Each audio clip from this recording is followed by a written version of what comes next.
Tenemos un cilindro que rota con velocidad angular omega, tiene longitud L, radio R y tiene densidad de carga superficial sigma. Esto lo podríamos tomar también como si fuera un solenoide pero finito. Y lo que queremos ver es cómo es el campo magnético a una distancia S mucho más grande que R, o sea, lejano del eje, y supongamos que es en el plano XY. Para esto empezamos con tomar como si tuviéramos muchos bucles. Podemos imaginarnos como si fuera justamente un solenoide y cada uno puede ser un dipolo. Entonces lo que vamos a hacer es tomar el campo magnético que ya sabemos de un dipolo, que es U0m 4πr cubo 2 coseno de tita r versor más seno de tita versor. Esta versión vamos a traer B del dipolo es igual a mu0 m 4πr cubo 2 coseno de tita r versor más seno de tita versor. Recordemos que estamos en un punto supuestamente muy lejos de R y por lo tanto entonces nos va a servir pensar como dipolos magnéticos, eh, uno puesto arriba del otro, así, todos juntos, infinitesimalmente. Lo que vamos a hacer ahora es cómo aplicar esto a lo que tenemos. Principalmente esto lo vamos a adaptar para el dipolo que esté justo en el plano XY. Para ese caso, entonces vamos a tener las constantes, el momento dipolar magnético, 4πr cubo, esto va a quedar igual. El 2 coseno de tita también, pero lo que vamos a hacer es traer el r versor y tita versor en cartesianas. Eso es todo esto y todo esto, pero nosotros vamos a estar en el plano XZ o phi igual a 0, porque vamos a tomar el punto de campo justamente en este plano. Eso nos va a hacer las cosas más fáciles y simplemente es una elección. Esto es entonces para el dipolo que está en el 0 y además un punto que esté en el plano XZ o phi igual a 0. Eso va a hacer entonces que no tengamos el inversor. Acá esto se va a hacer 1 y esto va a ser, entonces va a quedar seno de tita x y coseno de tita z. Eso va a ser acá, digamos, el r versor es seno de tita x versor más coseno de tita z versor. Y lo mismo hay que hacer para el otro, más seno de tita, el tita versor, que va a ser en este caso coseno de tita x versor, esto se va a hacer 1, esto no va a estar, y esto menos seno de tita en z versor, eso va a venir acá, es coseno de tita x versor menos seno de tita z versor. Esto entonces es esto que tenemos acá, pero teniendo en cuenta el plano xz o phi igual a 0. Esto lo podemos escribir como u0m 4pi r cubo y seno coseno, acá tenemos seno coseno y acá también tenemos seno coseno, pero acá tenemos 2 y con este va a ser 3, o sea, 3 seno de tita coseno de tita en x versor. Después tenemos más 2 coseno cuadrado z versor y acá menos seno cuadrado z versor.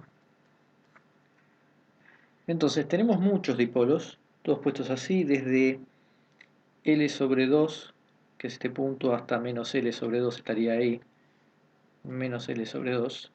Y supongamos que ponemos entonces un punto justo en el eje X, no solo en el plano XZ, sino está en el eje X, podemos elegirlo así, el punto de campo.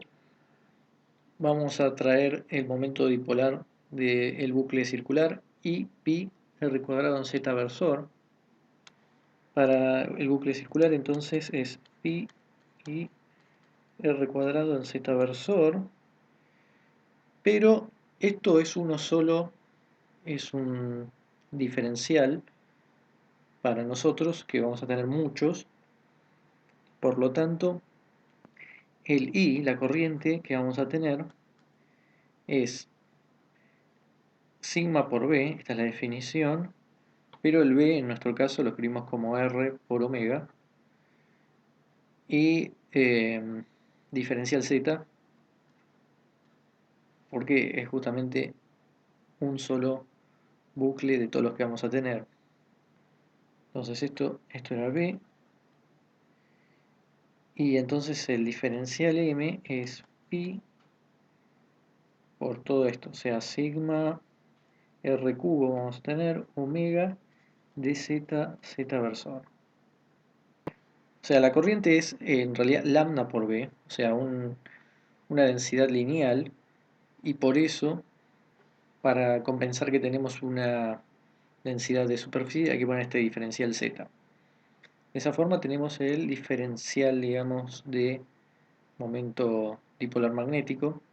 Ahora, para cualquier bucle que tenemos acá del dipolo magnético, vamos a tener un ángulo θ hacia el punto de campo, también un z, acá pusimos menos z, pero no importa, arriba va a ser z, podemos tomarlo en módulo y después poner el menos, y podemos ver cómo siempre se va a formar un triángulo donde coseno de θ,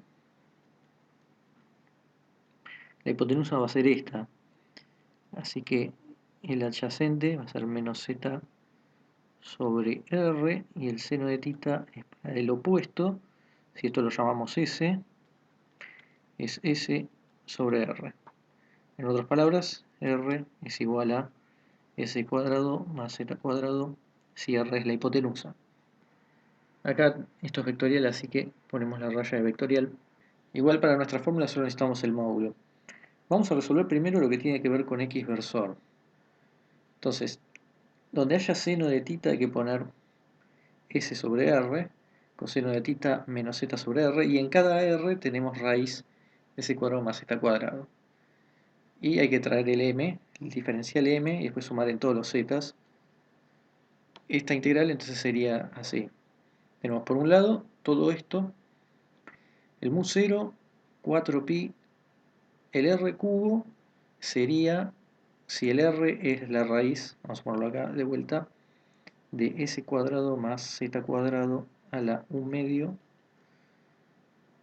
Acá lo tendríamos al cubo, es a la 3 medios, pero teníamos seno de θ igual a s sobre r, o sea, s sobre s cuadrado más z cuadrado a la 1 medio, y el coseno de θ que era menos z sobre r, es decir, menos z sobre s cuadrado más z cuadrado a la 1 medio. Así que tenemos a la 3 medios, pero como tenemos además seno de θ, aparece un r bajo, y coseno de θ aparece otro r bajo, este era para el seno y este para el coseno, aparece un 5 medios, el s y el z son estos dos de acá arriba con el menos, diferencial z, esto hay que hacerlo desde L sobre 2 hasta menos L sobre 2. Si uno hace esta integral va a dar 0. Y en el fondo lo que eso quiere decir es que la componente x está cancelando la parte de arriba, todo lo que pueda darnos los bucles de arriba, con lo que pueda darnos los bucles de abajo, se compensan y hacen que dé 0, como lo muestra esto. Ahora vamos a hacer la misma cuenta pero para z versor. Entonces en ese caso tenemos, esto era para x versor, para z versor es mu0 m 4pi r cubo, esto era lo mismo para los dos, pero en z versor teníamos un 2 coseno cuadrado de tita menos seno cuadrado de tita. Esto era z versor. Entonces bz va a ser mu 0, 4pi, después ponemos el r cubo dentro de la integral. El de m tiene un pi omega r cubo, el sigma, y ahora sí, pongamos la integral.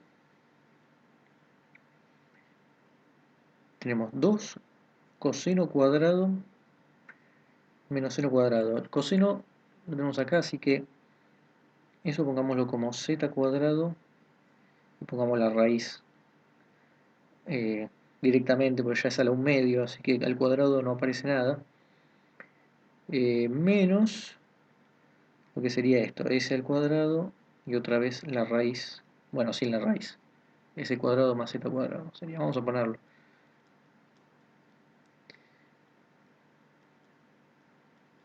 Ahora, pero todo esto está multiplicado por r cubo, es a la 3 medios, así que esto va a estar a la 5 medios y esto también va a estar a la 5 medios.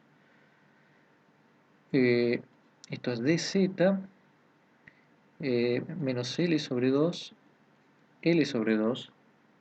Todo esto estaba en z versor y voy a poner directamente lo que da. Esto da menos mu 0 sigma omega r cubo L sobre 4s cuadrado más L sobre 2 al cuadrado a la 3 medios. Z versor, esto estaba en z versor, así como este estaba en x versor. Esto es entonces lo que nos da el campo magnético para este cilindro, o podemos tomarlo como un solenoide finito. Tal es así que, ¿qué pasa si tomamos L cuando tiende a infinito? Cuando hacemos eso, tenemos el factor importante del denominador, que está a la 3 medios y al cuadrado, o sea que va como L sobre 2 al cubo, mucho más grande que esto, así que el B tiende a 0. Y eso es lo que nos daba para el solenoide infinito, nos daba igual a 0 para distancias muy lejanas al solenoide. Es lo que nos daba para afuera directamente. En nuestro caso, eh, también tenemos que cuando L tiende a infinito, el B tiende a 0. Entonces, para un solenoide finito tendría que parecerse más a esto, por supuesto que estamos tomando para distancias lejanas, así que acá no se va a poder apreciar bien como tiene que ser. Pero, para tener una idea, si tenemos acá el solenoide, las líneas de campo hacían algo así. Serían, digamos, adentro eran más lineales, pero hacia afuera salían de esta forma y cada vez eran como más, se alejaban más. Entonces, si el L tiende a infinito, esto también era igual para abajo, va a tener que tender a 0, porque lo que podemos ver es que si achicamos esto cada vez se va a parecer más a un bucle circular, pero a medida que sea grande, todas estas líneas de campo cada vez se van separando más. O sea, si podríamos tomar una densidad de líneas de campo magnético, cada vez habría menos, hasta, digamos, llegar a 0. Pero eso sería el caso infinito extremo. Ya podemos tener una idea tomando un solenoide muy muy largo, muy grande. No hay que olvidar que el campo magnético también depende de omega, de la velocidad angular, también va a depender obviamente del radio y de la carga que tenga.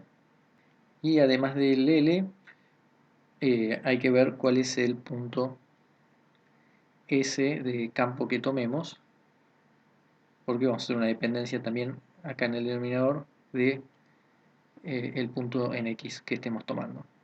De esta forma entonces queda el campo magnético para este caso.